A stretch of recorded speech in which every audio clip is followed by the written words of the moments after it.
What's up, basketball fans? Welcome to the Raptor Report. It is time to talk about the Toronto Raptors and three players that could be X factors for the Toronto Raptors next season. So if you're ready to watch this video, make sure to give it a thumbs up. And if you wish to hit the subscribe button as well, that would be very much appreciated. So with that being said, let's get into today's video. So before we start the video, guys, I do want to say X factors are normally players that aren't necessarily the main couple of guys on your team, but guys that could really play an important role that are kind of considered role players on the team. So the first player here on my list, I would consider an X factor for the Toronto Raptors heading into next season is Davion Mitchell. Now, this may be confusing for a lot of people, but when we talk about the Toronto Raptors and in particularly that bench, the bench isn't exactly a strong point for the Toronto Raptors. In fact, going through the list of bench players, you got Kelly Olynyk playing the center, the power forward. There's going to be questions as to if that's going to be Chris Boucher or rookie Mogbo possibly playing the two. Then you got Bruce Brown likely playing the three. You got Jacoby Walter, another rookie coming into the Raptors season next year, playing the shooting guard position. And then you have Davion Mitchell. So when you go through a list of those players, it's quite obvious why he's an X factor for the Toronto Raptors. Oftentimes, point guards are considered the quarterbacks in NBA, and that is because they're expected to run whether that's the starting lineup. In this case, he's going to be expected to run the bench unit. And if Davion comes out next season for the Toronto Raptors and really struggles, all of a sudden, this creates a huge, huge issue for the Toronto Raptors. A bench that is already not considered a strong point for the Toronto Raptors has a struggling point guard, the backup point guard. Now, who's going to be playing point guard? They have Jamal Shed, who they also drafted, who's a point guard, but relying on a rookie to come in, play quality bench minutes, especially as running an entire unit as a point guard, is going to be something that Jamal Shed's going to struggle with. He's also a rookie, so it's going to be some challenges for him as well. In terms of other guys that can potentially play point guard, it's going to be Scotty Barnes or Emmanuel Quickly. They're already playing starter minutes, 32, 33 minutes, whatever they're likely to play next season. For them to kind of rotate between the two playing point guards off of the bench is going to be asking a lot from them, considering already they're going to be expected to carry a heavy load offensively for a team like the Toronto Raptors. So Davion Mitchell really needs to come into next season, have a productive season, and also take into consideration that he is in a contract season as well. So Davion Mitchell is really going to be a huge, huge X factor for the Toronto Raptors because if anything happens to Emmanuel Quickly, where he's up for 5 to 10 games, then you're expecting Davion Mitchell to play the starting point guard role. And if he's already struggling off the bench, I mean, there's going to be questions as to how he's going to be running a second or starting unit, right? So if he can't run the second unit for a team that's already not very good at the bench position, all the couple of rookies even coming off the bench, then this is going to be a struggle for the Toronto Raptors. And I think Davion Mitchell is going to be a key factor for the Toronto Raptors' success next season. So let's move on to X factor number 2 here. Now, X factor number 2 is going to be Jakob Poeltl. Despite all the criticism that fans have had towards Jakob, his lack of block shots, rim protection, one thing Yak does provide the Raptors, which they do not have this season a ton of, is defense. When you consider the Toronto Raptors starting unit of Jakob Poeltl, Scotty Barnes, RJ Barrett, very likely to be Grady Dick at the shooting guard position, Emmanuel Quickly, how many of those players can you point and say are good defenders? Probably very likely 2, right? Scotty Barnes, Jakob Poeltl.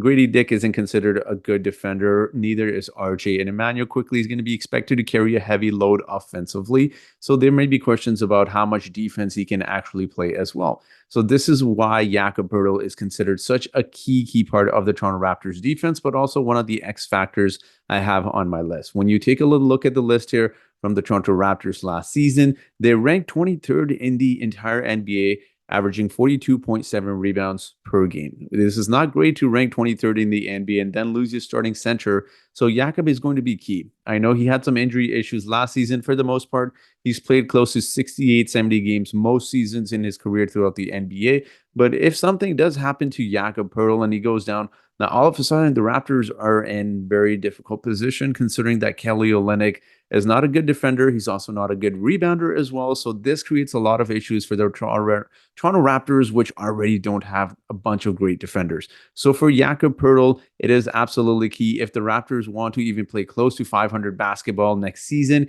he is going to be a key player for the Toronto Raptors. Also to note that the Toronto Raptors were 4-28 last season without Jakob.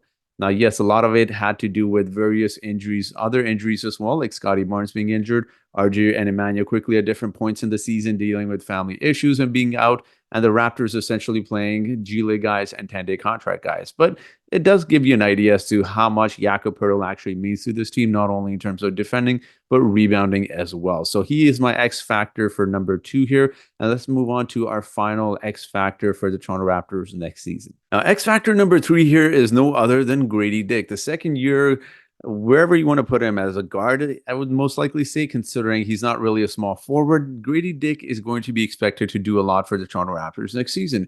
It is very likely that he will be inserted into Gary Trent's role from last season, where he will be expected to be the shooting guard for the Toronto Raptors next season. Now, why is Grady Dick an X factor, you may ask? When we talk about the Raptors, it is always important to point out statistics from last season. And taking a look at this chart here, you notice that the Toronto Raptors ranked 27th in the NBA, shooting only 34.7% from the three-point line. Now, Grady Dick obviously is considered a really good three-point shooter, but when you take into consideration, again, who's in the starting unit, you take a look at Jakob Poeltl, who can't shoot threes, Scotty and RJ, although they have been able to shoot threes, it's not something they will be expected to do. They're not going to be camping out at the three-point line and expecting to shoot 7, 8, 9 threes a game and hit 70, or not 70%. That would be amazing if they could, but they won't be expected to shoot 40%, even 38, 39%, right? So when it comes to three-point shooting, the Raptors starting lineup will be Emmanuel Quickley and Grady Dick, two guys who will be heavily relied on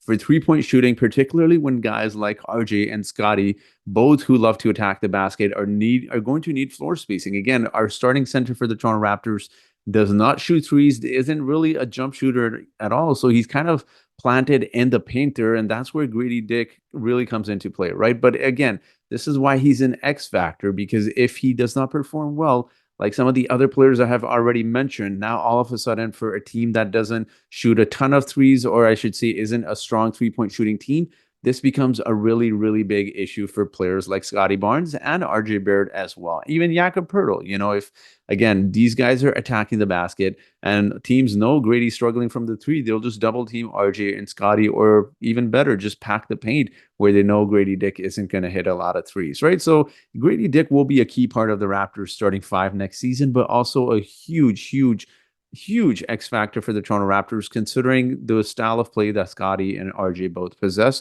which is aggressive basketball, attacking the basket, and they'll definitely need a lot of floor spacing for next season. So these are the three players I have on my list for various reasons I have explained. Do you agree with my list of X factors that I have listed? Do you disagree? Let me know your thoughts down in the comment section below, and that will be it for today's video. So thank you so much for watching this video, and I hope you guys have yourselves a great day.